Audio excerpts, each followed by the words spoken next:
So I had a keynote all ready to go, and of course, technology had a little fail. So I'm going to be sharing a little bit more off the cuff than I had planned, but that's okay, and it might even be an improvement from a planned from my planned keynote because I'm really excited about OER. I first became aware of OER in 2012.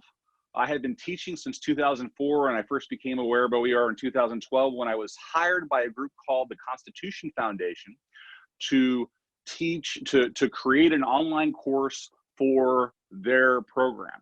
And that program actually turned into Saylor, the Saylor Foundation, which is one of the OER resources that has a lot of really great resources in a lot of different areas. So my OER education started in about 2012. And one of the things that I loved about working with that group was they were able to give me a list of resources that I could search through the same way that my librarians were able to do later, right? So before it became kind of a bigger thing, it was kind of, there was a little bit less OER out there. And I was able to find a text for my Foundations 3023 course, and that course is a Foundations of Communication course that students have to take before they take other courses. And I was really excited to find that textbook because it was equitable to the resources that we were using at the time.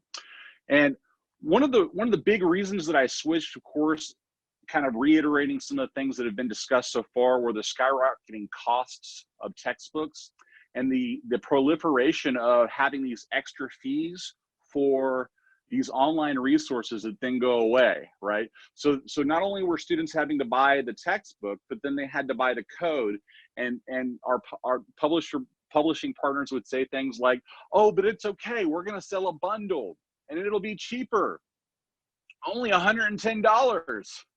And of course, you know, year after year after year of teaching in the class where I say that, and I see the visual nonverbal, just that kind of like a groan, and their stomach hurts just from the cost of those textbooks, and the addition of the online costs as well, because of course, whenever you're adding these online systems, the publishers have to build those into their cost models as well. So I was really excited to find OER for Communication 3023 and had been using it since about 2013, 2014, around thereabouts, whenever I finally decided to switch. Another reason that I really enjoy using OER is, of course, it gives more equal access and it gives quicker access. This last semester in fall, I was teaching at another university, not UTSA, and we have to use a certain textbook publisher resource that's adopted by the entire department because it's a Common Core course and they all have the same textbook. And that textbook was not 2 weeks late, not 4 weeks late, but 5 weeks. 5 weeks of course content had passed before the university bookstores had gotten those publisher resources. And yeah, they had access to the online stuff, but it wasn't complete. It didn't have some of the stuff that was in the textbook. So it was really, really freeing and created a lot less dissonance and a lot less, you know, frustration to be able to start on day one with resources that work, that I know that work. And that leads me to another advantage that I really wanted to discuss, was this idea of integration, right? So whenever I've switched from my in-person face-to-face classes to my hybrid courses to my online courses, there's obviously a lot more integration with online resources. And the integration with OER lets me build things and gives me more freedom to build things directly from the OER content. So being able to create things kind of like what we saw from our previous speakers, and to create things that are integrated to where they're not having to click and enter an access code and go to another resource and then be redirected to this other resource. Instead, it can all live in the LMS, right?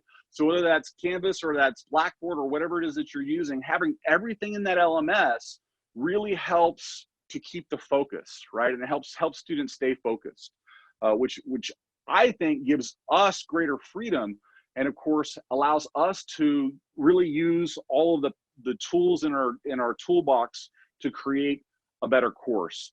and of course that is more adapted to their needs. I feel like OER is more student-centered too, in part because you're able to integrate things and integrate functions into the LMS so much easier without being dependent on a third party.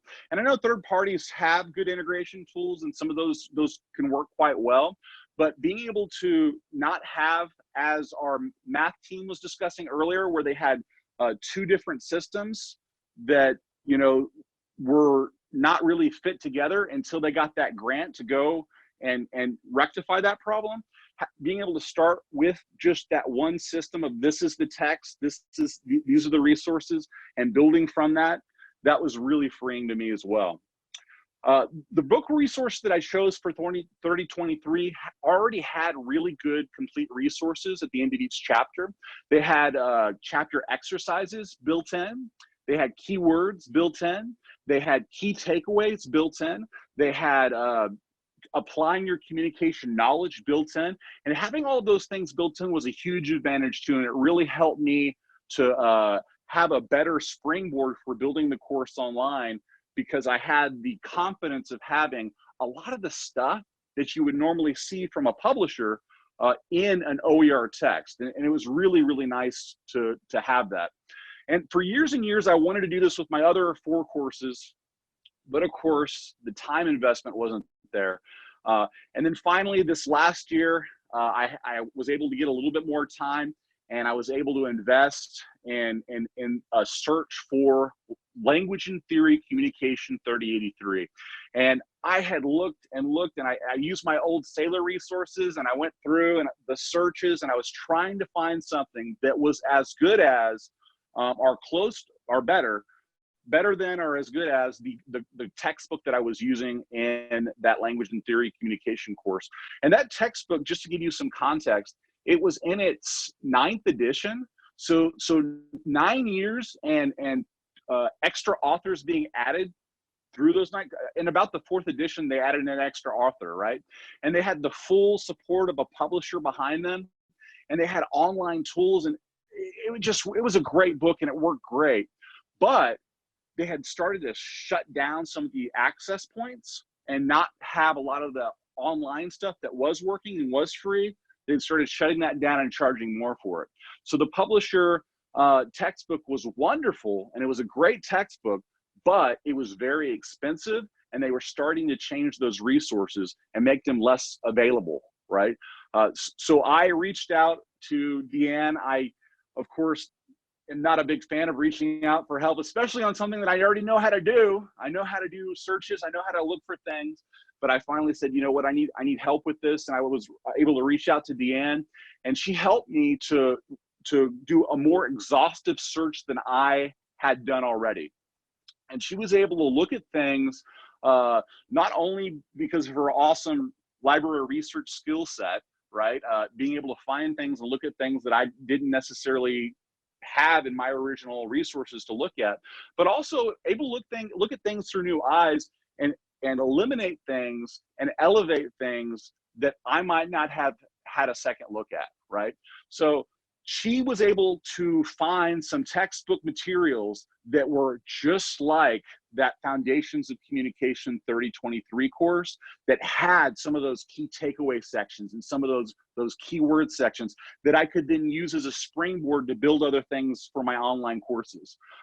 So while online courses are one of the reasons that I love OER, it's also kind of a catch-22 because it takes more work to build those things. And because those resources that Deanne helped find already had a lot of those key information points that I needed in order to build the course resources, to build the practice sections, to build the quiz questions, to build the things that were 4 grade and the things that weren't 4 grade, those things were really helpful. And of course, the advantages of being able to go with that textbook and having that kind of freedom and integration was really a success. And because it was a success, I was able to look at other courses with new eyes and find some things from my other courses as well. But that's beyond the scope of this talk, and I know that we're probably already a little bit over time because we had some technical glitches. So I will cut it off there. Thank you.